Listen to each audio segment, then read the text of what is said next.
నువ్వు లోపల ఇంటర్నల్‌గానే ఫీల్ అవుతున్నావు. లోపల నీ మనసులో బాధ నీ మనసులోనే ఉంచుకుంటున్నావు. నువ్వు బయటికి చెప్పలేకపోతున్నావు.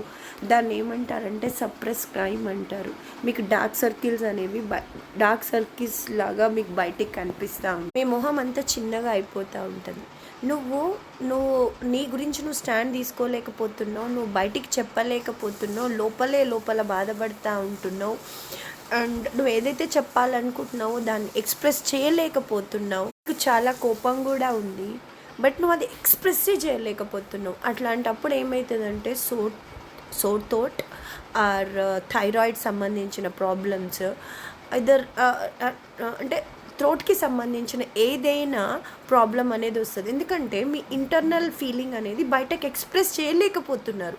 సో అది లోపల అక్కడ స్టక్ అయిపోతుంది. మీరు చాలా ఓవర్‌లోడ్ అండ్ అంటే మొత్తం ప్రపంచమంతా రెస్పాన్సిబిలిటీ మీదే ఉన్నారు. వర్క్ లోడ్ అనేది చాలా ప్రెషర్ ఎక్కువగా తీసుకుంటున్నారు. అంటే మీ రెస్పాన్సిబుల్ అని ఫీల్ అవుతున్న పర్సన్‌ని మీరు వదిలిపెట్టలేరు.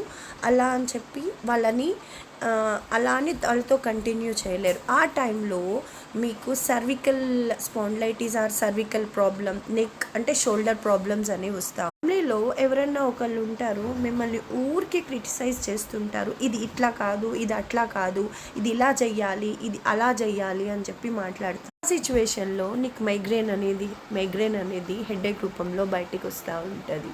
అంటే మన బాడీలోనే అంటే ఒక్కొక్క ఆర్గాన్ అనేది ఒక్కొక్క స్ట్రెస్ వల్ల ఎఫెక్ట్ అయ్యి అది బయటకు ఎక్స్పోజ్ అవుతూ ఉంటుంది.